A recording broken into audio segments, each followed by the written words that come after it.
Hey, yo, Fro Wrestling Podcast listeners, help us out and click subscribe to show your support. And while you're at it, if you are sick and tired of spending $60 to $100 for the latest, greatest wrestling video game on the market, stop immediately and go to Wrestler Unstoppable, available exclusively through Facebook. Create your wrestler, sign contracts, get involved in storylines, headline pay-per-views, even build your own corporation from the ground up, all included in Wrestler Unstoppable, available now to all Facebook users for free. If you want to become a member of the Fro Wrestling Podcast family and want your name in the shoutouts like our buddy Harold in St. Louis, check out our Patreon page at www.patreon.com/Fro Wrestling Podcast and sign up today. And for the month of November, any $25 contributor will co-host an episode of Going Live with me. And for our $10 per month contributors, you'll be entered into a drawing for one winner to also co-host an episode of Going Live. Hello everyone and welcome to this Going Live episode of the Fro Wrestling Podcast. Don't forget the fan voting for round 5 of the greatest female wrestler of all time tournament is live right now at frowrestling.com, the homepage of the Fro Wrestling Podcast, with great matches ready to go. We are in the Sweet 16 round. You guys did an amazing job in round 4, and all the matches remaining are fantastic. I will be posting an image of the graphic for the tournament brackets, hopefully by tomorrow, so you guys can see where this thing is headed. This is a great tournament. You guys have done an amazing job. And by the way, as we go through the show, please, if you've got questions, comments, anything you want me to include in this episode, go to the sound off line at 267-642-1160 and give us your questions, your comments, or whatever it is you want us to cover in our talk to text service. You talk it, it'll text it to me, and we'll try to get as many of those on the show as possible. Or if you want to get immediate feedback from me, there is a chat feature on Spreaker.com, the app where we broadcast our episodes from. You can go there and put comments into the chat section immediately, and I can respond to you in live time as you send me your inquiries. So please do that. Remember, you guys are the driving force in the Fro Wrestling Podcast. Don't forget to head over to the homepage of the Fro Wrestling Podcast at www.frowrestling.com and preview all the topics coming to the Fro Wrestling Podcast. It's a great way to come up with questions or comments you'd like for us to address in a future episode or throughout this show. And starting today, we now are posting, there is a great wrestling webpage out there, wrestlinginc.com, and I have been graciously granted permission to post some of their articles onto our site. So go to frowrestling.com if you want to check out some of the articles related to the world of professional wrestling right now. They are in the middle of the page at frowrestling.com. So check that out. So we're going to get going with tonight's content. There is so much to talk about. It's been a busy week, and of course, I'm always busy, and I got to try to find a way to get to you guys quicker because so much has been going on, starting with Jack Swagger. Jack Swagger has signed with Bellator MMA and is making the jump from professional wrestling into the world of mixed martial arts. What I find fascinating about this is Bellator also just recently announced their tournament for their heavyweight division to crown a new heavyweight champion. And this tournament is going to be an 8-person tournament. The matches will take place inside the octagon over the course of 2018. And it features like a who's who of like Hall of Fame level heavyweight, a lot of them former UFC, I think all of them former UFC fighters. And what I find fascinating about Jack Swagger joining Bellator is I've watched the career in Bellator MMA of Bobby Lashley. Bobby Lashley is tearing it up in Bellator, and he's not included in the 8-man tournament. And the reason I bring that up is because Jack Swagger at this stage of his career is entering Bellator. How long will Jack Swagger have to fight, and how many fights will he have to get the level of respect where he could get into a championship picture? He is a legitimate tough guy. He was an all-world wrestler in Oklahoma. He's a huge talent. And so when you've got someone like Bobby Lashley already tearing up the mixed martial arts world, Jack Swagger going, let's be optimistic. Say Jack Swagger just goes crazy and just starts beating people down. How long do we have to wait for some of the pro wrestlers to get the respect that I think some of them have earned and get main event fighting opportunities? Brock Lesnar went to UFC and he got an opportunity quickly because Dana White is smart. He's a great businessman, and he saw dollar signs in Brock Lesnar because of his wrestling presence. Bobby Lashley as a multiple-time Impact Wrestling World Heavyweight Champion. He is a lifelong learner of the martial arts and would be a fantastic flagship competitor for Bellator. When I look at the 8 guys who are going to be competing in the tournament, you have people like Fedor Emelianenko. Now, look, he's well past his prime, hasn't won a fight of any importance and substance in so long it's ridiculous. You've got Chael Sonnen is going to be in the tournament. You've got Ryan Bader, who's going to move up from his weight class into the heavyweight division to compete. And there's just all these guys who either are in the twilight of their career. King Mo will be there, Rampage Jackson, people like that.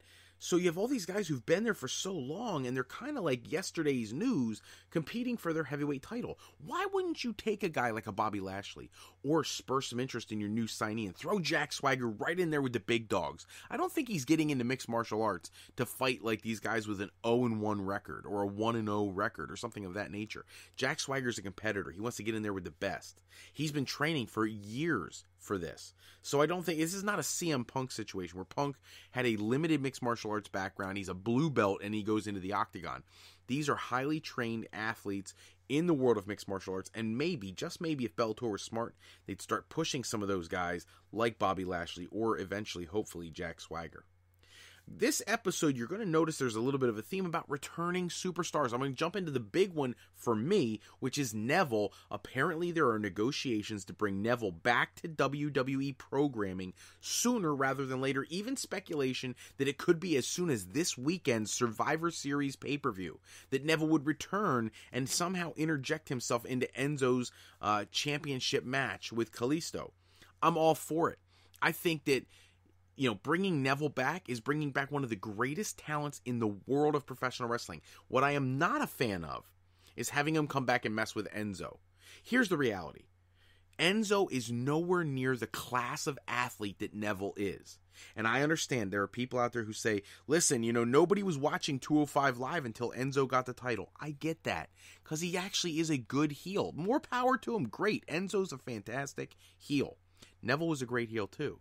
But now, because of the way the theory of him leaving the company was and things of that nature, bringing Neville back now offers a unique opportunity.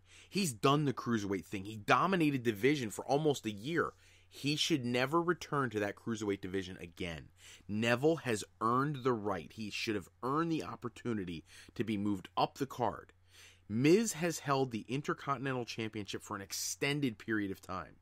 Bringing Neville back into the fold and having him challenge The Miz for the Intercontinental title, to me, is a fantastic idea, and I would do it this Sunday at Survivor Series. Have The Miz come out, cut a promo about being angry about being left off the show, and have him throw out an open challenge for the Intercontinental Championship, and have Neville walk out there and be the man to dethrone The Miz and start his first of hopefully many Intercontinental and eventually hopefully World Championship reigns for Neville, because I think his talent level, his skill set, it's worth it. And that's the kind of investment you need to make in Neville. When he walked out, everybody in the wrestling internet community went crazy because everybody was on his side. And if WWE is too silly or too disconnected from their fans to realize that they could capitalize on this and really take advantage of the situation, and not only monetarily get returned because they've created a situation where they're tapping into the popularity of Neville, but they could be creating a megastar of the future. Think about WrestleMania headlines with Neville versus Finn Balor, or Neville versus AJ Styles, or Shinsuke Nakamura, or anybody like that, because that's what you can do with him. That's how good he is. He never should have been the pre-show attraction. He should have been on the main card at every pay-per-view he's at, because he's that good. And I'm just thrilled that he's coming back, hopefully, to the biggest organization in the world. Not because he can't go out and find a living elsewhere. I'm sure he can. But because he deserves the opportunity to be in a marquee match at WrestleMania. He deserves the opportunity to wrestle with some of the best talent in the world, which WWE, whether you like it or not, WWE is accumulating the best talents in the world. Slowly but surely, they are all coming. I know you see all the interviews where they say, yeah, if I never get there, that's okay. That's real easy to say when you don't have a contract offer staring you in the face. I can assure you that in 2018, 2019, whenever the contracts are up, if WWE, despite all their frustration, went to the Young Bucks and gave them an offer that blew them out of the water, they'd go. Because they're also smart businessmen, and they wouldn't turn it down. Anybody can, it's like $1 Million Man, Ted DiBiase, everybody's got a price. You give the right price, and they can acquire any talent necessary. This is a situation where they don't have to break the bank for a talent who's already established, and because of the way he walked out, has created a huge following for himself. Welcome back, Neville, if you come back to WWE, and I hope they give you the Intercontinental Championship at Survivor Series.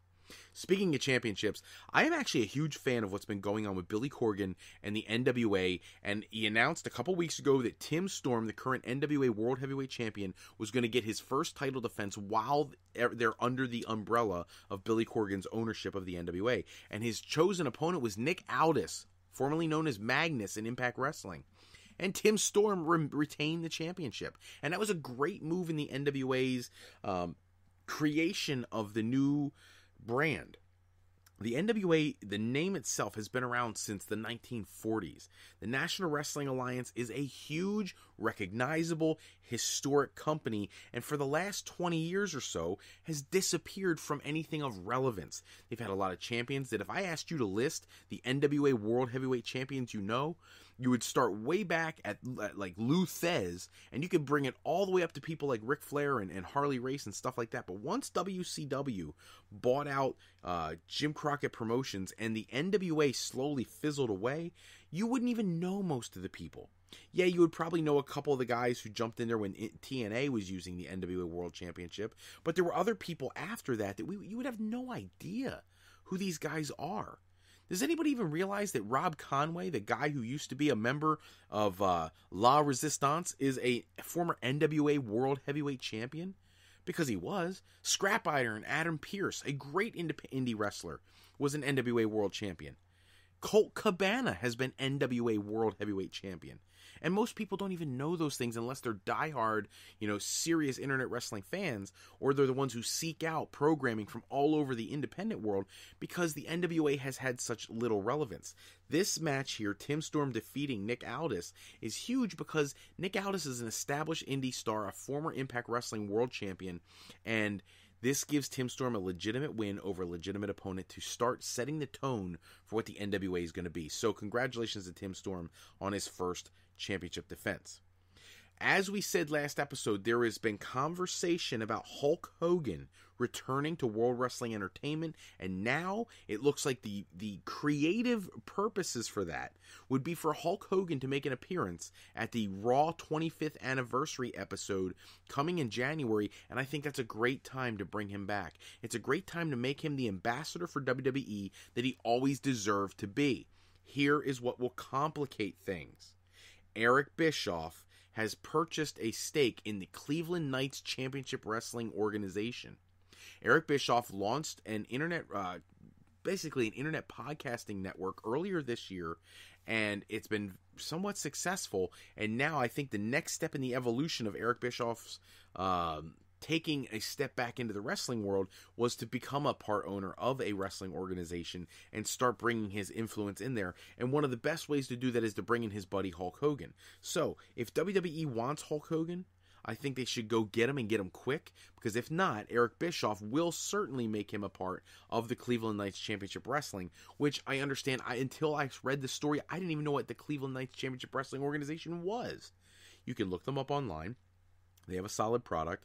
What I am concerned with is that the promotional poster that I could find showed the Warlord and the Barbarian on the front of the poster like they're some kind of contemporary stars. They're guys who should have retired back in the late 90s, and here they are being the focal point of a 2017 promotional poster. So Eric Bischoff hopefully can attract some better talent to his company, but I'm really hoping that he doesn't attract Hulk Hogan to the company, because I really feel like Hulk Hogan deserves back in World Wrestling Entertainment, and it looks like this may be the time to do it.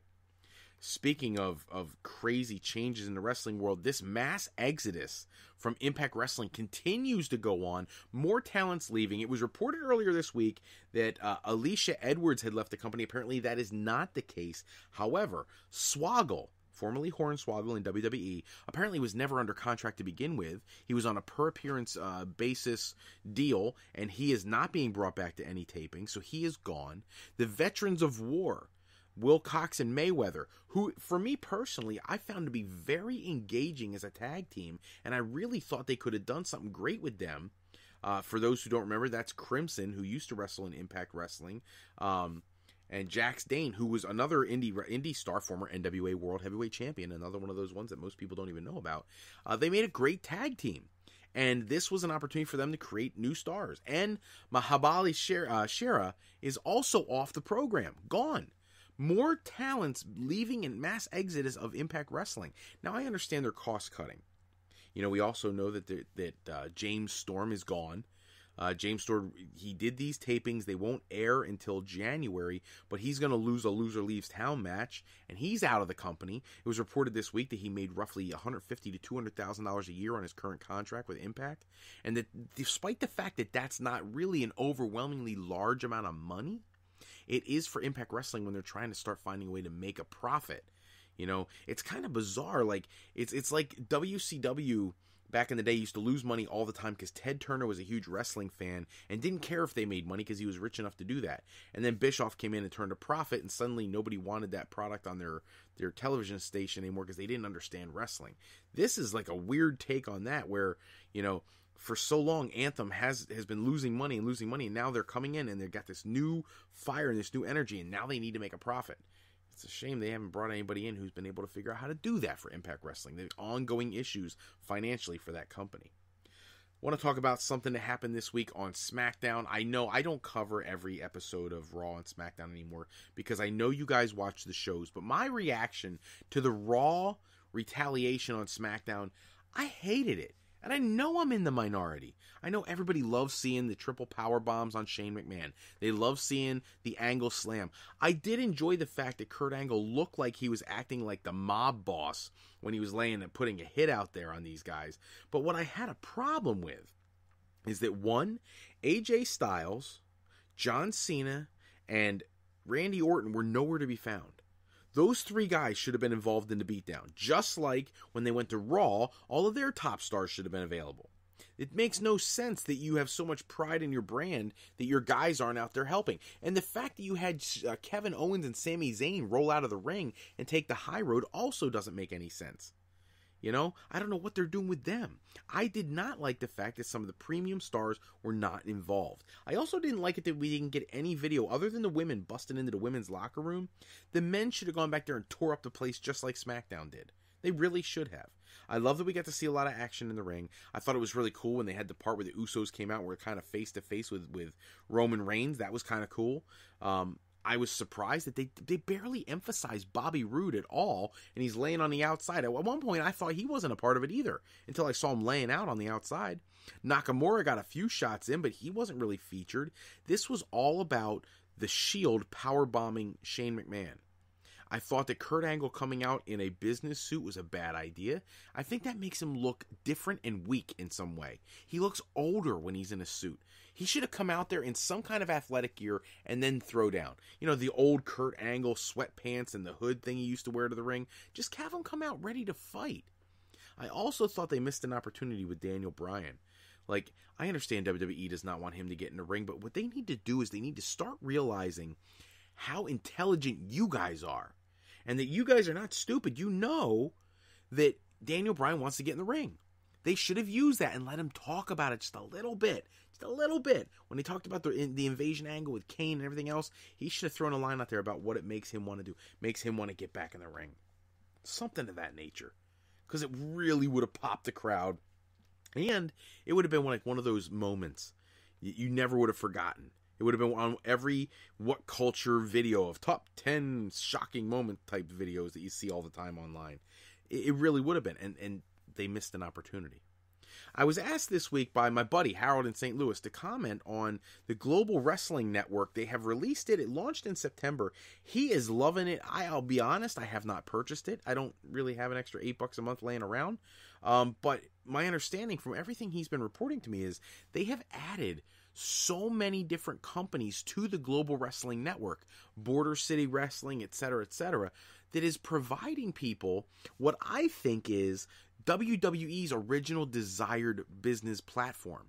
I think WWE originally thought that all these indie companies were going to flock to WWE to act as a distribution center for their product, but they didn't want to pay WWE to do that. Not in the way that WWE wanted to be rewarded. I think the independent promotions probably overvalued their content. WWE probably undervalued their content, and they couldn't come to terms. So now, the Global Wrestling Network, part of the company that's not really Global Force Wrestling anymore, but's keeping the Global Wrestling Network name, now they're sucking up all these smaller companies and creating what could be an even better network than WWE's. And here's why I say that. If you're a longtime fan like myself, I will go back and watch wrestling pay-per-views going back all the way to Starrcade 83, the first one. Or, the big shows they used to put on in major arenas, and Bruno Sammartino and Larry Zbyszko, and I'll watch the black and white stuff and all that. But a lot of the younger people don't get into that. They want to see contemporary stuff. And when you've got a company like, Border City Wrestling putting on great shows but with indie talent, you want to see that. And so younger people subscribing to their network are going to get a lot of what they're looking for, and it's going to help the indie revolution that's going on right now. It's going to help companies like Ring of Honor, like Impact Wrestling, like Lucha Underground, and many others, AAW, MLW, all these companies, Maryland Championship Wrestling.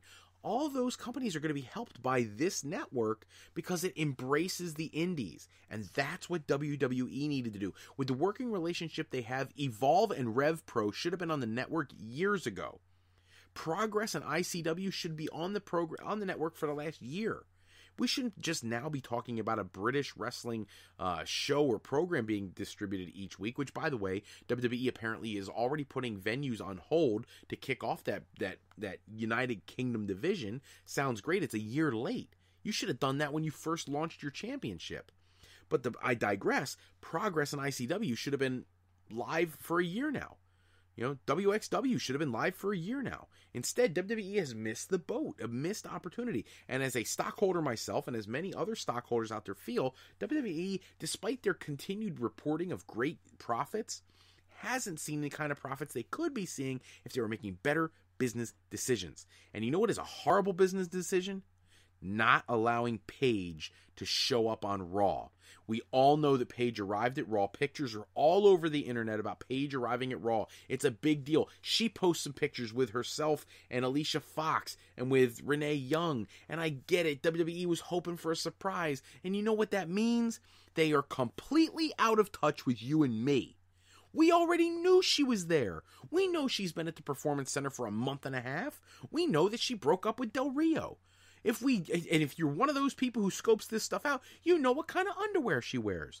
You know everything about the girl, because it's the internet wrestling community that drives this business, not Vince McMahon.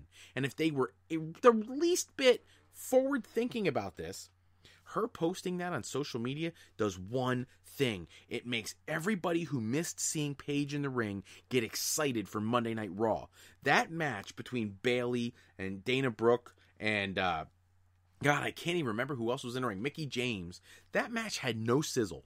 Nobody gave a crap about that match. You already knew Bayley was going to win. Everybody got excited when they thought Paige was going to be added to it and could potentially win it. But then that didn't happen. We got left with like a major letdown. Bayley, again, was put in a horrible position to try to entertain the crowd when the crowd didn't want to see her. It's like giving us Dave Bautista when we want Daniel Bryan. It doesn't work. You gotta start giving fans what they want. I don't care what kind of heat you want to give her. We wanted to see Paige Monday night. We've been waiting to see Paige for over a year. She's one of the best female wrestlers on the roster, and because you don't like it that she put up a picture, you pull her from the show. That's ludicrous. We need to be able to see the talents that we pay good money to see, and there were people in that arena that night that were there for the specific purpose of seeing Paige wrestle. And WWE deprived the viewers, the fans. Vince McMahon, I remember when he did the Self-Destruction of the Ultimate Warrior DVD, he talked about the worst thing you could do in professional wrestling is no show. And then when he advertises something he has to deliver. Now, I understand he didn't advertise Paige. But if he, again, forward thinking and understanding how the internet works and that there's so many smart marks out there, if he has even a little bit of understanding of that, he would say to himself, man, everybody knows she's coming. They really want to see her. I should put Paige shirts out at every single vendor, and I should bring her back tonight, because he would pop the town. But no, we got to have backstage heat, because she put up something on Instagram. A simple picture in the back, because she's been out of the wrestling business for a year and 3 months, and she's just excited to be backstage. You would be too. Absolutely ridiculous. Moving on. The AJ Styles championship win on SmackDown. There's been a lot of conjecture about why this happened. I even saw that Edge chimed in saying that he thinks that maybe USA Network is the influence behind why AJ Styles got the championship, because they wanted to introduce a new television show. I prefer to look at the fact that it's being reported that Paul Heyman was the one who wanted AJ Styles to be the champion going into Survivor Series. That Paul Heyman was the huge influence on the creative team to get AJ Styles that championship ahead of Survivor Series. Now here's the thing. Brock Lesnar versus AJ Styles is a dream match that we probably didn't think we were ever going to see.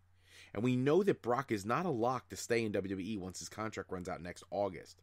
So you got to get as many of these marquee matches in as you can before he leaves. And this might be the one time he has a shot at wrestling AJ Styles. Now, I love how, you know, if you turn on the internet, the Wrestling Observer podcast was talking about, oh yeah, we expect Jinder Mahal to cost AJ Styles the match. That way AJ Styles stays strong for a return match with Mahal, and Brock Lesnar can get his win and elevate his character. You're not elevating Brock Lesnar by getting him a cheap win, especially against someone like AJ Styles, who's so over with the fans. You need, for Brock Lesnar, if you want to elevate him at all, you need him to cleanly defeat AJ Styles. Let's face it, Brock has beaten John Cena. He's beaten Triple H. He's beaten The Undertaker at WrestleMania. He's beaten every single major star. Braun Strowman. He's beaten Samoa Joe. He's beaten Roman Reigns essentially at WrestleMania, even though Seth Rollins walked out with the title. The guy has held his own with everybody, and you won't let him beat AJ Styles clean? You got to have Jinder get involved? I'm not going to lie to you. I actually was looking forward to the Jinder Mahal Brock Lesnar match. I actually thought that match offered an opportunity for Jinder Mahal to finally carry a match. You know, he's in the ring with people like AJ Styles and Shinsuke Nakamura and people like that, where he doesn't have to carry the match. They're such great talents. The match is on them to tell the story. But with this, Brock is not the performer he once was, and he doesn't love the business like he never has. Jinder Mahal clearly loves this business, and I think he would have worked his tail off, absolutely busted his butt to put on the best match he could have with Brock Lesnar, and I actually wanted to see what he could offer. I really was excited to see that, and I know a lot of people are thrilled that Jinder is not the champion anymore. You knew he wasn't going to stay champion forever, but I would have liked to have seen him and Brock Lesnar. There's no reason for AJ Styles to be in this match. If you really want Brock and AJ Styles, do it at the Royal Rumble, or do it at WrestleMania, or do it in August when he's leaving. Have AJ be the one who beats him on the way out. This, to me, was another missed opportunity. Because now the conversation is, where does Jinder Mahal go from here? Does he become a United States Championship contender? That's like a demotion. That's what they did to Kevin Owens, and he hasn't been able to get back to the world title picture since. I hate that idea. Yeah, I understand he used to be a jobber. But that guy, do you know what a heel is? A heel is the guy that you hate so much, you just want to see him lose. So you pay hard-earned money to go every month to the wrestling matches to see the guy you can't stand lose. And then when he doesn't lose, you get so irritated and so pissed off, you come back the next month hoping to see the guy lose. And again, it doesn't happen. And that's what he was. Nobody wanted to see him be as world champion. Not because he didn't deserve it. Not for any reason other than they just don't like his character. But see, that's the best part about his character, is he can elicit genuine hatred from the fans. And that's what you want in a master heel. Who's the heel in the Brock Lesnar AJ Styles match? Don't give me the nonsense. It's a babyface versus baby, says Hulk. I heard somebody say this week, it's like Hulk Hogan versus the Ultimate Warrior. No, it's really not. I don't care who you are. No, it's not. I don't care how great of a promo Paul Heyman is, which, by the way, I love the fact that on his promo on Raw, he got interrupted by the guy proposing to his future wife. I thought that was awesome. And he probably made their life by acknowledging it on Raw, even though he threw out like an insult line. What a fast thinker. Like, that guy has got tact like I will never have. But what an awesome moment. But back to the original part of this whole line of conversation, Paul Heyman, so forward thinking. He's the opposite of WWE creative, really. he could see that the AJ Styles Brock Lesnar match has the promise of being a dream match. I just wish it wasn't at this card because I think it's at the expense of Jinder Mahal. I'm going to address the James Ellsworth release. Missed opportunity. That's my reaction. Should have been the Cruiserweight champion. If you didn't think that he could work, I was on Facebook. I saw everybody putting up these, celebration messages about him and everything else. Those are people who never took the time to go online and look and watch one of his matches. James Ellsworth has been entertaining wrestling fans for years, and he's been very good at it. He does throw a wicked super kick. He does have other moves in his repertoire that you don't even get to see because he never gets to wrestle. James Ellsworth should have been moved to 205 Live. As a matter of fact, I would have loved to have seen him move to 205 Live and bring a buddy with him and show up with Rockstar Spud. That would have been very cool. Instead, they just released him. And I think they missed the boat on him completely. Now, on the upside, and I think he is one of the classiest wrestlers I have ever seen lose their position with World Wrestling Entertainment. He's been very graceful online. I think he firmly believes there's a chance for him to come back at some point if there's ever something for him to do. But now, with the exposure of WWE, his indie booking cost has skyrocketed. I know, I looked it up just to see out of curiosity. When I go to those shows for the Worldwide Wrestling Alliance, I would love for them to bring him in sometime. I think he would be a huge draw for them. And the thing is, he's earned it. Spending a year facing people like Dean Ambrose, defeating AJ Styles 3 times, I don't care how he won, fighting for the World Championship, walking around as the arm candy of Carmella, and then facing a female in a mixed gender match that was somewhat entertaining despite the fact that it was very short. That's a lot for a guy to accomplish in a year, and I would tell you that his run in WWE has been more successful than Bo Dallas, than Curtis Axel, and Axel won the Intercontinental title. I don't care. It's still more successful because he was a main eventer, and they haven't been. Speaking of main eventers, the absolute best thing I saw this week in professional wrestling was on SmackDown when Charlotte won the Women's Championship on SmackDown, and she cut that incredible promo. They're in her hometown, and my understanding is, in the back, Ric Flair had been there earlier in the day and had told her he wasn't feeling well, so he went home to watch SmackDown. All the stuff she said in the promo was legit. That she was at home and, Dad, this is for you, and it was an emotional moment for her, and it was beautiful to see that emotion coming out of Charlotte. And then as she's walking up the rampway to hear her father's music, you know that she's a raving fan as well, and you could see the look on her face, like she's like, oh my God, they're doing it. You could just tell, and she got so emotional. And as a father, watching a daughter run into her father's arms and give him a hug, and you could read his lips telling her, I'm so proud of you. He said that several times.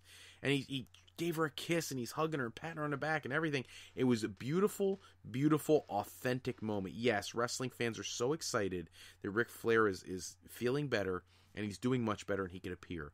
And I am so thankful that he has had that opportunity, and I'm hoping he gets his life together, and we never have to see one of those health scares, at least not anytime in the near future. But what I'm more proud of is it's almost like he passed the torch to his daughter on SmackDown. It really was. This is, what is this, her 6th championship already? She's well on her way to catching up to her dad's number. She's very young still. And it was just a beautiful way, almost like a coronation for the queen, So that was awesome to see. The big news to me, outside of the Neville thing this week, is the other return to wrestling that a lot of the wrestling internet community are buzzing about, and that is the Young Bucks talking about the return of CM Punk. CM Punk apparently has stayed in very good connection with the Young Bucks, and they've talked several times about whether he wants to come back. And at this point, they said that they're not even going to call him about it anymore. That when he's ready, he knows that they are the first phone call he should make. And I love that.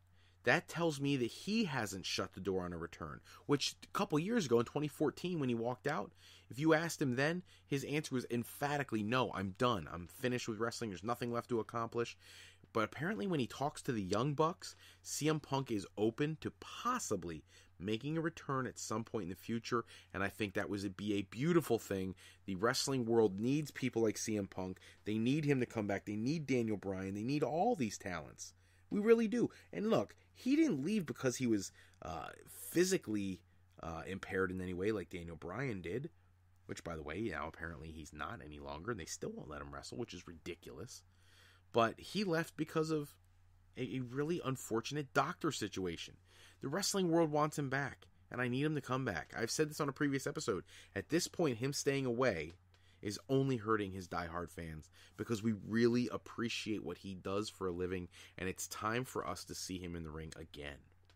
Last thing I want to talk about, please do not forget to vote in the Sweet 16 round of the Greatest Female Wrestler Tournament.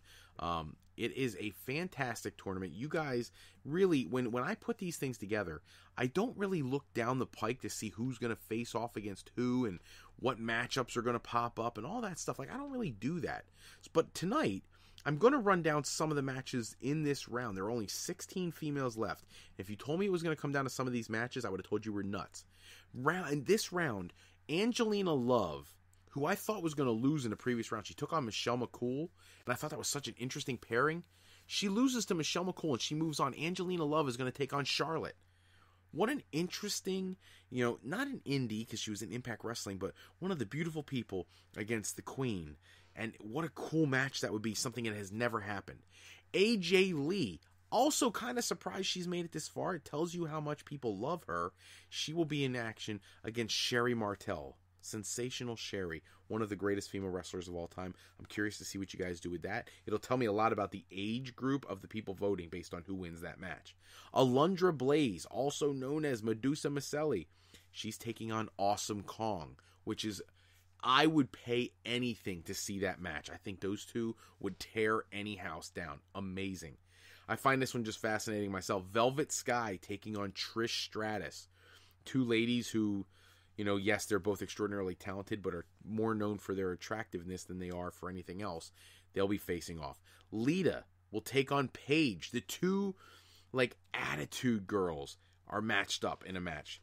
To my thorough shock and surprise, Leilani Kai, the first female wrestler to ever grace a WrestleMania ring as a female talent, is still alive in this tournament, taking on the ninth wonder of the world, Chyna.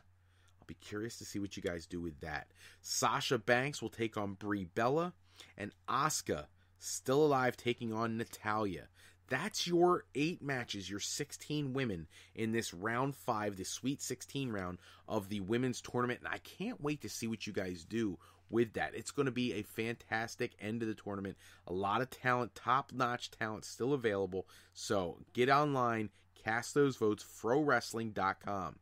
That's all the time we have for this episode. Check back with us next time for all the latest wrestling news and rumors. Special thanks, as always, go out to bensound.com and purpleplanet.com for producing all the music, any sound effects, or whatever we use throughout the show. Today's podcast, as always, sponsored in part by Beazle Games. Bringing a new friend to family game night is easy with sketchy people. Showcase your artistic side in this new game from Beazle Games by going to www.frowrestling.com and clicking the icon in the middle of the screen to pick up your copy today. And AlleyRepair.com. Contact Alley Repair today for servicing of all your classic skee-ball, pinball, and arcade game needs. If you're looking for your next career move and are considering college, university life, or you just need some formal training for your next career decision, go to our website at frolifeplanning.com for all your higher education needs, as Fro Life Educational Planning is for today, for tomorrow, and for life with Fro Life. I'm Fred Froelich, better known as Mr. Fro, and I want to thank you for taking a few moments with us today. If you're looking for more wrestling news and rumors, go to www.sportsjunkies101.com for the latest articles on the world of professional wrestling. I just posted an article there just the other day on the true impact of Chris Jericho versus Kenny Omega, Alpha versus Omega, on the entire wrestling industry. Check out that article. I'm very proud of it. Give me your feedback on it. And before I forget, please subscribe on YouTube and click notifications. We want you to get every episode of our show, and we really want to make sure that we are reaching as many people as possible. Until next time, everybody, take care and have a great night.